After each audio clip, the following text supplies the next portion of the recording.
Baik, Gitu, sekarang saya ingin menuju Mas ke Bang Andro. Henry Satrio yang sudah hadir ke studio kami. Kalau melihat bagaimana peluang Kaisang untuk maju ke Bursa Pilgub Jakarta, besarkah peluang tersebut? Ya kalau dilihat dari PSI nggak ada peluangnya. Kalau dilihat dari hasil survei nggak ada juga peluangnya. Tapi kalau dilihat dari sebagai anaknya Jokowi ya gede banget peluangnya. Karena ya Pak Jokowi kan punya sesuatu kekuatan yang tidak terlihat yang bisa mengumpulkan partai-partai politik itu berada di belakang Mas Kaisang.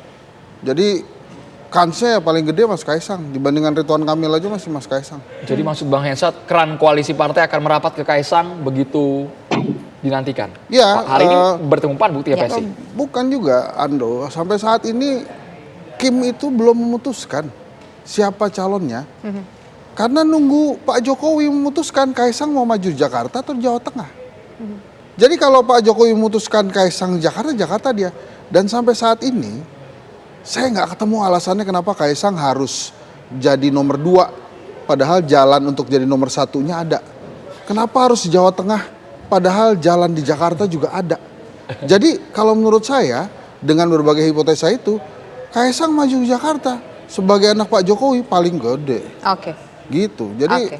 buat Mas Anies pun, wah ini Anies mah hari ini bisa jadi memang tidak maju. Jadi siapapun boleh. Saya juga mendukung juga kalau Mas Kaisang maju, asal jangan ada yang playing guts gitu di Jakarta, bikin demokrasi siasat.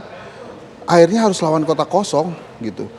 Kan aturan kota kosong itu kalau kota kosongnya menang, itu kan aturannya harus pilkada ulang di jadwal yang paling dekat selanjutnya. Jadwal pilkada paling dekat selanjutnya kan 5 tahun lagi. Jadi kalau kemudian kota kosongnya menang, PJ yang memimpin Jakarta. Jadi ditentukan oleh pusat, siapapun oke lah. Tapi jangan kemudian warga Jakarta atau warga kabupaten provinsi lainnya itu dipaksa untuk menghadirkan kota kosong dengan calon tunggal. Calon tunggal ini bisa terjadi kalau dia 70%, 60% elektabilitasnya gitu. Lawan kota kosong boleh, tapi jangan elektabilitas 1% kemudian harus lawan kota kosong ya nggak benar lah demokrasi ya kalau kayak gitu. Oke, baik. Jadi mudah-mudahan Mas Kaisang maju, Ridwan Kamil maju. Jadi tapi beda pasangannya. Jadi nggak perlu ada kota kosong di Jakarta. Oke, baik. Sekarang kita ingin menuju ke Mas Hanta Yuda. Mas Hanta Yuda, kalau nggak salah beberapa waktu yang lalu, Mas Hanta pernah memprediksikan bahwa jangan Kaisang ini akan maju ke Bursa Pilgub Jakarta. Dan ternyata kemudian muncul ada isu tersebut meskipun sampai sekarang belum pasti. Mas Hanta. Iya, betul. Kalau kita menganalisa 3 kekuatan modal politik Kaisang itu ada 3. Dari rendah sampai tinggi. 1, dari sisi elektabilitas, kedua boarding pass, dan ketiga Jokowi. Elektabilitas betul termasuk rendah kalau di Jakarta, sebaliknya di Jawa Tengah.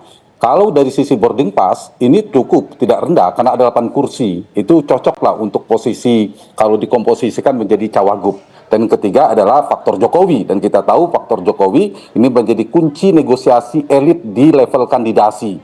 Jadi itu modalnya. Karena itu kalau kita bicara Kaisang di Jakarta itu bisa jadi sangat mungkin menjadi wakil Ridwan Kamil, bisa jadi bertarung sama Ridwan Kamil, ada potensi itu. Tapi skema Kaisang ini kan ada 2, Jateng dan Jakarta. Jateng itu peluangnya 90% dari kandidasi menurut saya. Bahkan peluang menangnya juga cukup tinggi kalau lihat di data survei. Kami juga melakukan survei di semua provinsi di Jawa. Yang kedua, kalau di Jakarta peluang di kandidasi bagi Kaisang ini masih 50-50 menurut saya. Cukup besar, 50%. Nah, kalau kita membaca balihonya, Tisa, menurut saya ada 3 ya. 1, ini gaya komunikasi politiknya PSI, terutama Kaisang ini kan testing the water.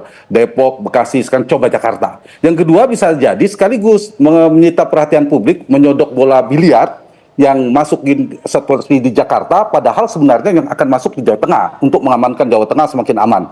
Atau yang ketiga, ini yang saya menarik menurut saya adalah ini agar kartu politik Kaisang tetap hidup di Jakarta. Nah, di satu sisi skema Kaisang demikian, di sisi yang lain kita lihat skenario di koalisi Indonesia Maju, Kim. Skenario Kim itu di Jawa Tengah kan kemungkinan misalnya Ahmad Lutfi berpasangan dengan Kaisang. Kemudian di Jakarta Ridwan Kamil dengan PKS atau Ridwan Kamil dengan PSI alias Kaisang. Ini yang kita tahu dari dinamika di Kim per hari ini menurut saya. Nah, persoalannya bagi Kim itu ada 2 pilihan wakilnya Ridwan Kamil. Kita anggap Ridwan Kamil dulu. PKS atau PSI. PKS diperlukan dua hal, mematikan potensi koalisi penantang yang kuat dan potensial, yaitu Anies Baswedan. Jadi begitu PKS masuk, maka bisa selesai kemungkinan tidak mendapatkan lawan tanding yang serius kokohnya. Yang kedua, bisa memecah basis Anies Baswedan. Paling tidak kalau misalnya terpaksa, misalnya kondisinya skenario melawan kota kosong, maka itu bisa memecah juga basis yang kecewa kepada karena Anies tidak maju, karena Anies punya irisan yang kuat dengan PKS.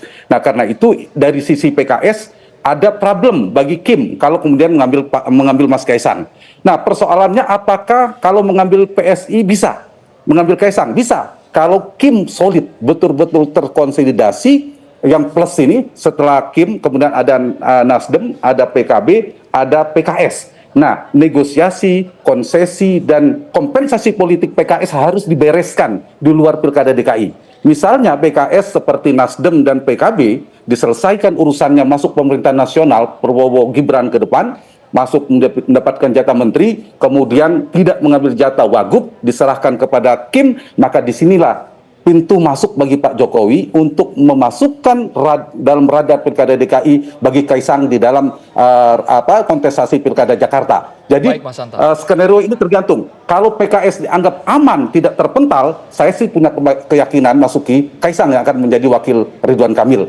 Apapun lawannya. Tapi kalau kemudian PKS dianggap rentan, bisa jadi terpaksa Kim harus mengambil PKS sebagai wakil, Kaisang perginya ke Jawa Tengah. Nah kalau kemudian ada opsi berhadapan, menurut saya ada potensinya, tapi tidak terlalu besar. Meskipun Kim terkonsolidasi, kemudian berhadapan antara Ridwan Kamil dan Kaisang, ada potensinya. Tapi tidak lebih besar dari analisa saya yang pertama. Menurut saya begitu. Ini skenario sangat berbeda dengan Bang Hensat.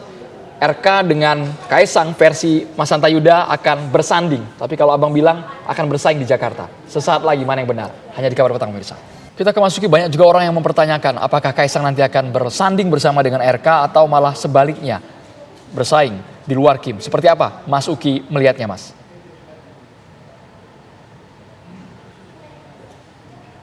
Mas Uki masih di mute Mas? Bisa dibuka Mas? Sorry. Ya tentunya sebagai bagian dari Koalisi Indonesia Maju, kami berharap bahwa Koalisi Indonesia Maju akan hadir di sini sebagai satu poros, kurang lebih seperti itu ya. Tapi kan memang ya ini tidak menutup kemungkinan juga seperti yang terjadi di Banten, ketika Koalisi Indonesia Maju di sini menawarkan dua poros yang berbeda. Nah, akan tetapi nanti siapapun yang memenangkan kontestasi ini, ya kita bertanding untuk bersanding. Pada akhirnya kan juga Koalisi Indonesia Maju yang akan menang. Karena tujuan Koalisi Indonesia Maju ini sendiri sebenarnya adalah supaya kebijakan-kebijakan pemerintah pusat ini yang sebagian diserahkan otoritasnya kepada pemerintah daerah, ini komitmen kebijakannya juga sama, tegak lurus. Kurang lebih seperti itu ya. Jadi sekali lagi kalau dari PSI tentunya kita berharap akan terjadi satu poros dari Kim. Tapi kalau memang harus ada dua poros ya tentu saja kita kembali kepada prinsip yang tadi, kita bertanding untuk bersanding. Mas Andrew. Oke.